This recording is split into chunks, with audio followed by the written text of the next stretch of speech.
आज ही Doubtnut app download करें। Doubtnut पर होगा अब आपके सभी मैथ्स, केमिस्ट्री, फिजिक्स और बायोलॉजी डाउट्स का सफाया। बस अपने क्वेश्चन की फोटो खींचो, उसे क्रॉप करो और तुरंत वीडियो सोल्यूशन पाओ। Download now. Hello everyone, question यहाँ पूछ रहा है haploids are able to express both recessive and dominant alleles और म्यूटेशंस बिकॉज दे आर। तो अब हमें ये जानना है कि रिसेसिव और डोमिनेंट होता क्या है। देखिए, जो रिसेसिव ट्रेट होता है या रिसेसिव अलील होता है वो हमेशा होमोजाइगस कंडीशन में ही शोकेस होता है, यानी कि वो एक्सप्रेस तभी करेगा जब वो होमोजाइगस कंडीशन में होगा। जबकि जो डोमिनेंट होता है, डोमिनेंट हेटेरो और होमो दोनों ही प्रकार के ऑर्गेनिजम्स में एक्सप्रेस हो जाता है। जैसे कि ये दोनों यहाँ पर डोमिनेंट अलील्स प्रेजेंट है तब भी डोमिनेंट ट्रेट एक्सप्रेस होगा, और अगर ये हेटेरो है यानी कि एक डोमिनेंट और एक रिसेसिव अलील है तब भी ये ट्रेट यहाँ पर एक्सप्रेस होएगा। तो ये तो हमने पता कर लिया कि रिसेसिव और डोमिनेंट क्या होता है। अब ये कह रहा है कि हैप्लॉइड्स में रिसेसिव और डोमिनेंट दोनों ही म्यूटेशंस दिख जाती हैं, क्यों? तो हमें पता है कि हैप्लॉइड्स जो होते हैं, हैप्लॉइड का मतलब क्या हुआ? Only one set of chromosomes. इसका मतलब ये भी होता है कि इनके पास वन सेट ऑफ जीन्स होंगे, और इसी से हम ये भी जान सकते हैं कि इनके पास वन सेट ऑफ अलील होगा, यानी कि एक जीन पर एक अलील होगा, क्योंकि ये हैप्लॉइड है। तो अब हम यहाँ पर अगर देखें तो मान लीजिए हमारा कोई अलील है, कोई हमारा रिसेसिव अलील है, तो रिसेसिव अलील क्या करेगा? अगर वो डिप्लॉयड ऑर्गेनिज्म होता तो हमें पता है कि हमारे पास दो कॉपी है क्रोमोसोम्स की।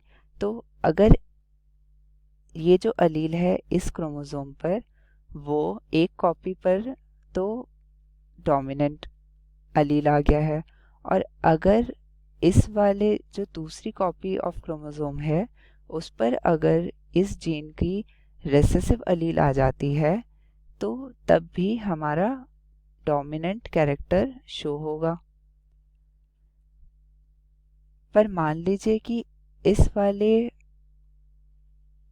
क्रोमोसोम पर अगर रिसेसिव होता यहाँ पर भी, तो क्या होता? हमें रिसेसिव कैरेक्टर शोकेस होता।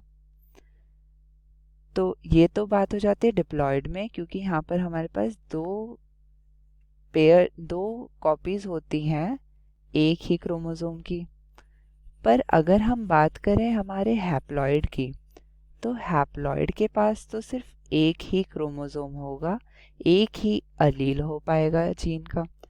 तो वो अगर डोमिनेंट हुआ या फिर रिसेसिव हुआ उससे कोई फर्क नहीं पड़ेगा, एक कॉपी ही प्रेजेंट है तो वो एक कॉपी ही अपनी डोमिनेंस शो कर देगा। यानी कि अगर रिसेसिव अलील इस पर था तो वो रिसेसिव कैरेक्टर शो कर देगा, और अगर इसकी जगह हमारा डोमिनेंट अलील था तो वो डोमिनेंट शो कर देगा।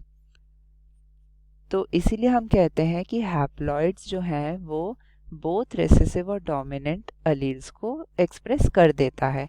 तो आ जाता है हमारे ऑप्शंस पे। ऑप्शंस क्या कह रहा है? Only one allele in the gene. तो देखिए, ओनली वन अलील, इसका कहने का मतलब है कि जीन के अंदर अलील होता है, जबकि जीन के दो ऑल्टरनेटिंग फॉर्म्स को ही हम अलील कहते हैं। तो इसलिए हमारा फर्स्ट ऑप्शन हो जाता है गलत। अब आ जाते हैं हमारे सेकंड ऑप्शन पे। सेकंड ऑप्शन कह रहा है to alleles for each gene. तो अगर टू अलील्स होते तो वो तो डिप्लॉयड में होता, तो ये हो जाता है गलत। अब आ जाते हैं सी पे। सी ऑप्शन कह रहा है डोमिनेंट एक्सप्रेस इमीडिएटली। तो ये करेक्ट है, पर इसकी वजह से हम ये कहें कि हैप्लॉइड्स रिसेसिव भी शो करता है, डोमिनेंट भी शो करता है, तो ये सही नहीं बैठता है, ये इसे जस्टिफाई नहीं कर रहा है, तो हमारा सी ऑप्शन गलत हो जाता है। अब डी ऑप्शन पढ़ते हैं ध्यान से, only one allele for each gene in the individual. तो हमें पता है क्योंकि एक ही क्रोमोसोम है तो एक ही जीन होगा और उस जीन की एक ही अलील होगी, तो इसलिए हमारा यहाँ पर करेक्ट आंसर बन जाता है D, only one allele for each gene in the individual. So thank you. Class 6 से 12 से लेके नीट, IIT, जेई मेंस और एडवांस के लेवल तक 10 मिलियन से ज़्यादा स्टूडेंट्स का भरोसा। आज ही डाउनलोड करें डाउटनेट ऐप या व्हाट्सएप कीजिए अपने डाउट्स 8400 400 400 पर।